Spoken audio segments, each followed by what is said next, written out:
अरहत वाङ्मय में कहा गया है, खामेमि सव्व जीवे सव्वे जीवा खमन्तु मे मिट्टी में सव्व भूएषु वेरम मध्य न केनई। अरहत वंदना में और प्रतिक्रमण में यह श्लोक समाविष्ट है। अनेक बार इसका उच्चारण होता है। इस श्लोक में क्षमा की बात बताई गई है, खमत खामना की बात बताई गई है। मैं सब जीवों को क्षमा देता हूं और सब जीव मुझे क्षमा दे। सबके साथ मेरी मैत्री है, सब प्राणियों के साथ मेरी मैत्री है, किसी के साथ मेरा बैर नहीं, किसी के भी साथ शत्रुता नहीं। एक संपूर्ण जीव जगत के साथ मैत्री का भाव, किसी के साथ वैर का भाव नहीं। अध्यात्म की दृष्टि से बहुत महत्वपूर्ण बात होती है, किसी से वैर नहीं, सबके साथ मैत्री। वैर का भी अनुबंध अनेक जन्मों तक चल सकता है और मित्रता का अनुबंध भी अनेक जन्मों तक चल सकता है। किसी प्राणी से बैर हो गया है तो वह बैर का संबंध एक जन्म, अनेक जन्मों तक आपस में बैर चलता रह सकता है। किसी से विशेष कोई लगाव है, मैत्रीपूर्ण या सहयोगपूर्ण संबंध है व्यक्ति विशेष के साथ, तो वो भी अनेक जन्मों तक अनुबंध चल सकता है। मित्री स्यू मित्रीपणो चलियो जावे, आचार्य भिक्षु का कथन है। तो हमारी मैत्री सब जीवों के प्रति जब हो जाती है और किसी के भी साथ वैर नहीं, दुश्मनी नहीं, तो यह चेतना की एक निर्मलता की स्थिति हो जाती है। क्षमा संस्कृत की धातु है क्षमूच सहने। क्षमा का मतलब है सहिष्णुता, सहन कर लेना। सहन करेंगे तभी एक समाधान हो सकेगा। तो सहन करना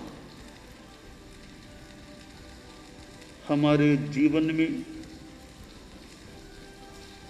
व्यवहार होता है, अनेक व्यक्तियों से संपर्क होता है, संबंध होता है, परिवार के लोगों से संबंध रहता है, संपर्क रहता है, और भी कितने लोगों से जीवन में संपर्क हो जाता है। तो संपर्क है, लेन देन का व्यवहार है, संबंध है, बातचीत आपस में होती है, तो कहीं कटुता का प्रयोग भी हो सकता है। कटु व्यवहार, अप्रिय व्यवहार भी किसी के साथ हो सकता है। अप्रिय व्यवहार हो जाए तो जल्दी उसको ठीक कर लिया जाए, समाप्त कर दिया जाए। खमत खामना भी किया जा सकता है। हमारे यहाँ जैन परंपरा में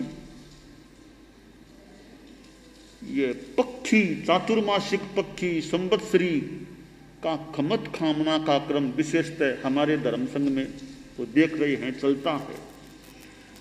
यानी महीने में 2 बार पक्षी, चतुर्दशी या अमावस्या पूर्णिमा, जिस दिन भी पक्षी आती है उसका प्रतिक्रमण भी विशेष होता है। और फिर साधु साधु व्यक्ति सह भी खमत खामना करते हैं।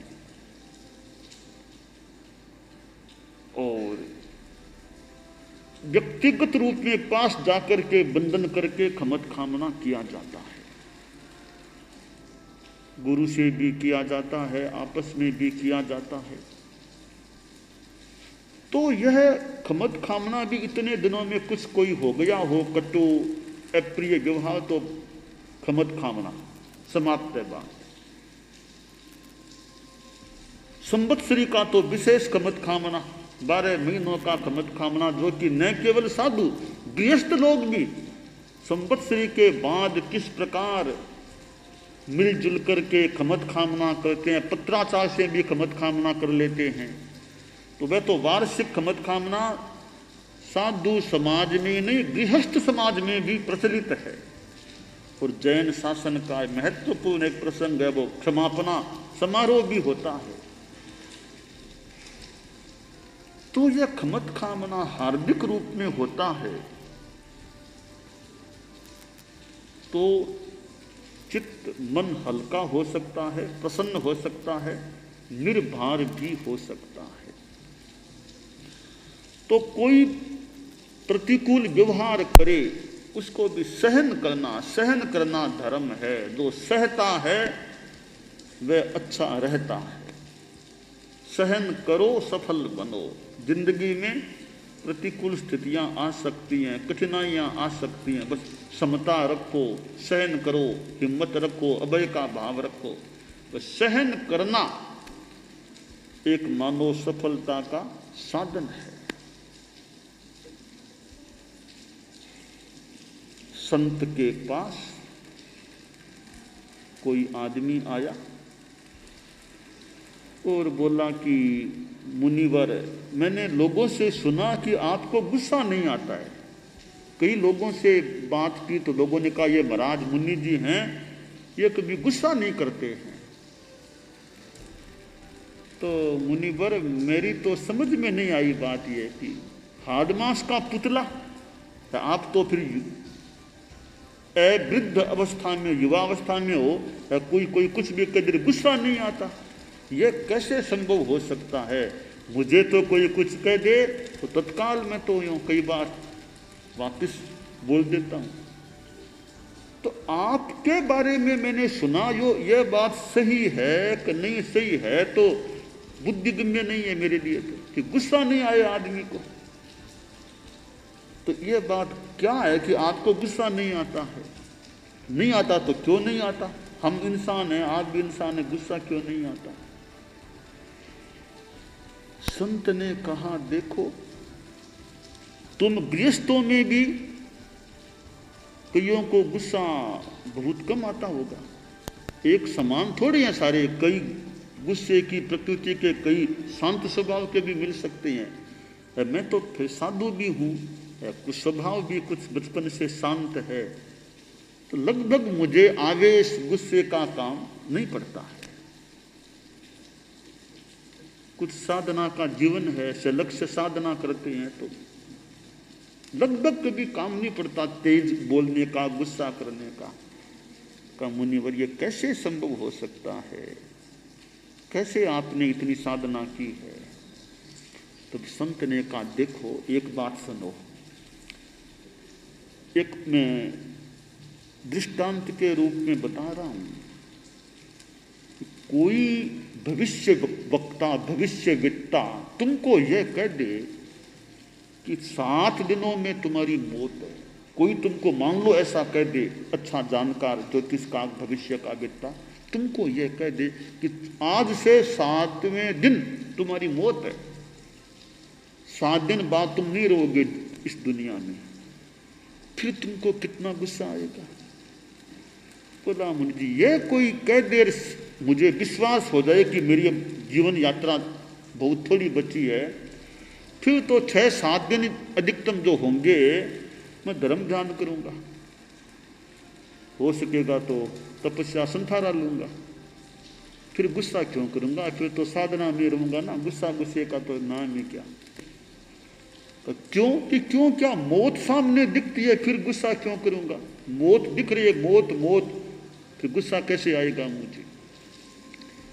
तो संत ने कहा जैसे 7 दिनों का अगर आयुष्य तुमको बता दे, तुम्हें विश्वास हो जाए, फिर तुम गुस्सा नहीं करोगे जैसा तुम बोल रहे हो, तो मैं तो मानो कि पल पल भी मौत मेरे दिमाग में, चेतना में मान लो जम गई, मान लो अवचेतन मन में एक, चेतन मन में एक, दिमाग में मौत आ सकती है, तो मुझे गुस्सा नहीं करना, कसाय नहीं करना, तो मैं तो मानो कि मौत को ऐसे अपने दिमाग में जमाए हुए हूं, तो मैं फिर गुस्सा क्यों करूं?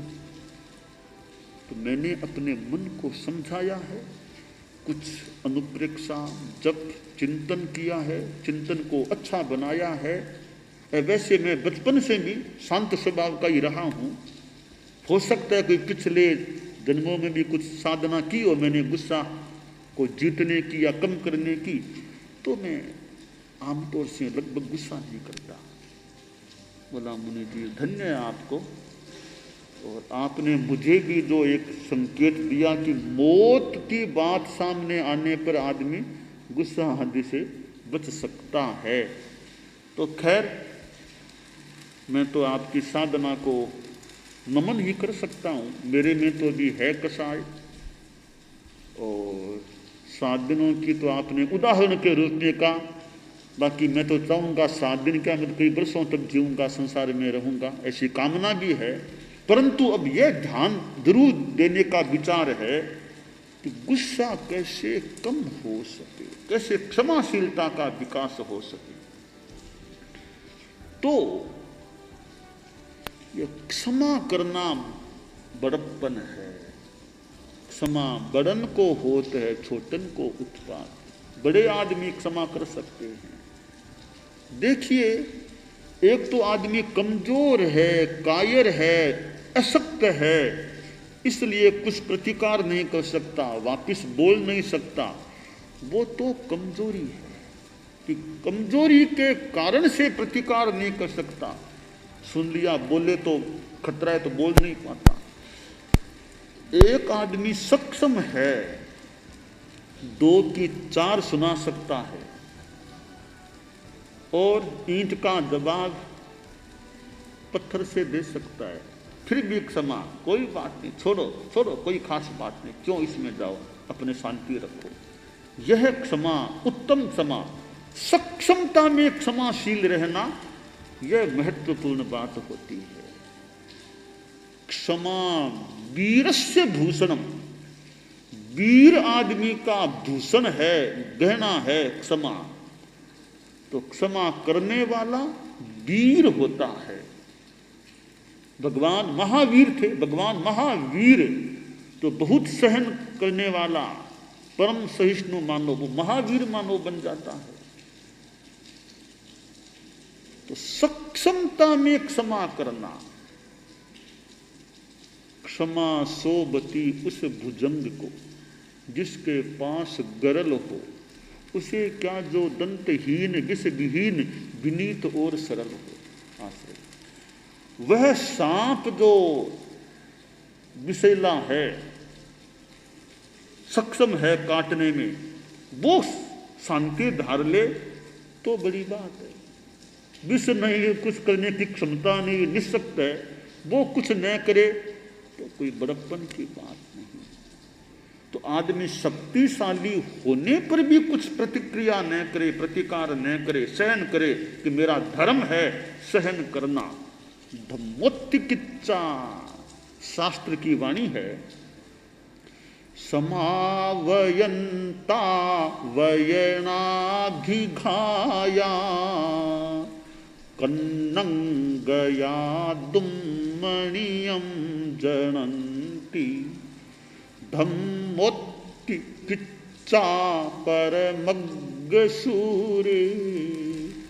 जी इंदिए जो सहई सपुज्जो। सामने से वचन के प्रहार आते हैं, कोई अंत संत ऐसा बोलता है, वे प्रहार कान में जाकर के सामान्य आदमी के मन को दुर्मन बना सकते हैं, बेचैनी सी उग्रता पैदा कर सकते हैं। परंतु जो ये सोचे धम्मोत्ति, ये मेरा धर्म है, सहन करना मेरा धर्म, उसने वो कुछ भी बोल रहा है, सहन करना मेरा धर्म है, मैं उसके बराबर नहीं होने वाला, वो कुछ भी बोले। एक आदमी उल्टी करे, उसको देखकर दूसरा भी उल्टी करना शुरू कर दे, ऐसा नहीं। वो बीमार है, उल्टी आ रही है, तो मैं उल्टी क्यों करूं? एक साधु को उल्टी हो गई मान लो, तो दूसरा साधु सेवा करे, न कि वापस उल्टी करना शुरू कर दे। तो दूसरे ने कुछ भी बोल दिया, भले उसे नहीं बोलना चाहिए था, बोल दिया, क्या खास बात है? सहन करो, दुनिया में कौन कितने बोलते होंगे, मैं क्यों इन बातों पर ध्यान दूं? हर बात को दिमाग में जमाना नहीं चाहिए।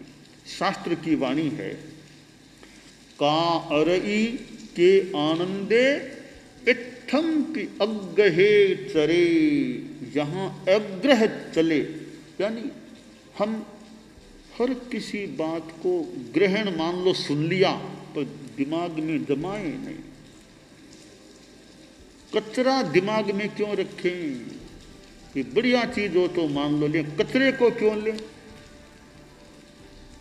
हमारा दिमाग कचरा घर न बन जाए कि हाँ ऐसी वैसी सब बातें दिमाग में जमा ली, प्रतिक्रिया कर ली, प्रतिशोध की भावना कर ली, यूं कचरे का कचरा घर न बन जाए, डस्टबिन न बन जाए। हमारा दिमाग तो पवित्र रहे, जहाँ अच्छी चीजें हों, अच्छी चीजें, अच्छा स्थान रहे हमारा दिमाग, अच्छी बातें दिमाग में, बाकी जान लिया, देख लिया, दिमाग में प्रतिक्रिया के रूप में जमाए नहीं, तो हमारा दिमाग अच्छा रह सकेगा, अच्छा काम भी हम संभवतः कर पाएंगे, दिमाग अच्छा रहेगा। तो कोई गालियां दे, कुछ भी बोले, कुछ भी लिखे, कुछ भी प्रचार कर दे, ठीक है, वो जाने, हम समता रखो, अपनी समता रखो। तो समता का फल मीठा होता है। विषमता, राग, द्वेष, प्रतिशोध, प्रतिक्रिया, लड़ाई, झगड़ा, ये अध्यात्म के जगत में तो बेकार की चीजें हैं ही। अच्छे समाज के लिए भी कि फालतू लड़ाई झगड़ा, कुछ बोलना करना, अंट संट बोलना, ये बढ़िया नहीं। बढ़िया जीवन जीना है तो हमें क्षमाशील रहना चाहिए, क्षमाशील बनने का यथोचित प्रयास करना चाहिए।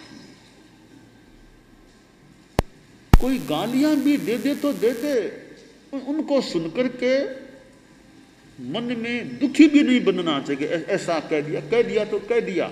देखिए, किसी के कहने से आदमी बुरा नहीं हो जाता है, किसी के कहने से आदमी छोटा नहीं बन जाता। भले आपको 100 गालियां दे दी, आपके बारे में कुछ भी लिख दिया, तो उसके कहने से और लिखने से क्या आप छोटे बन जाएंगे? आप तो हैं वैसे ही हैं, वो कितना ही बोले ना, आप पर क्या फर्क पड़ेगा? किसी के कहने से कोई बड़ा नहीं बनता और किसी के कहने से कोई छोटा भी नहीं बनता। आदमी है वैसा है, तो इसलिए हम क्यों प्रतिक्रिया करें? उसने कुछ भी कहा वो जानिए। कहीं कोई स्पष्टीकरण की आवश्यकता हो तो शांति से भले स्पष्टीकरण कर दे, यह बात ऐसी है, वो भी शांति से, प्रसन्नता से, क्षमाशीलता के साथ। बाकी कोई अपेक्षा नहीं है तो कुछ भी बोले, न तो कोई स्पष्टीकरण न अस्पष्टीकरण, बस अपनी समता शांति में रहो। जरूरत हो कहीं बताने की तो शांति से स्पष्टीकरण दिया जा सकता है, वो भी शालीनता के साथ, न कि ऐसी अशालीन भाषा में स्पष्टीकरण दिया जाए। तो यह क्षमाशीलता। आप लोग गृहस्थ हैं, परिवार में रहने वाले, समाज में रहने वाले, सोसाइटी में रहने वाले, व्यापार धंधा उद्योग करने वाले, अनेक प्रसंग आपके जीवन में आ सकते हैं, मिलने के, जुलने के, बातचीत के। तो वहाँ सहिष्णुता कितनी है? पारिवारिक जीवन में भी सहिष्णुता कितनी है? सहन कर सके। साथ परिवार में इतने लोग रहते हैं, अभी लॉकडाउन हुआ तो परिवार के लोग ज़्यादा साथ में रहे होंगे, वरना तो कोई ऑफिस चला जाए, कोई स्कूल चला जाए, कोई कहीं चला जाए, इतना साथ रहना नहीं। जो लॉकडाउन का जो समय था तो कितने परिवार के लोगों को एक साथ रहने का मौका मिला होगा। अब एक साथ रहना है, वो झगड़े का कारण न बन जाए, कलह का कारण न बन जाए, वो उल्टा ज्ञान प्रदान करने वाला, संस्कार देने वाला बने तो अच्छा लाभप्रद बन सकता है। तो परिवार में साथ रहना होता है, भले थोड़े समय का हो, वहाँ भी हम कितने धैर्य सहिष्णुता के साथ रहें तो क्षमाशीलता सुखदायी है, कल्याण का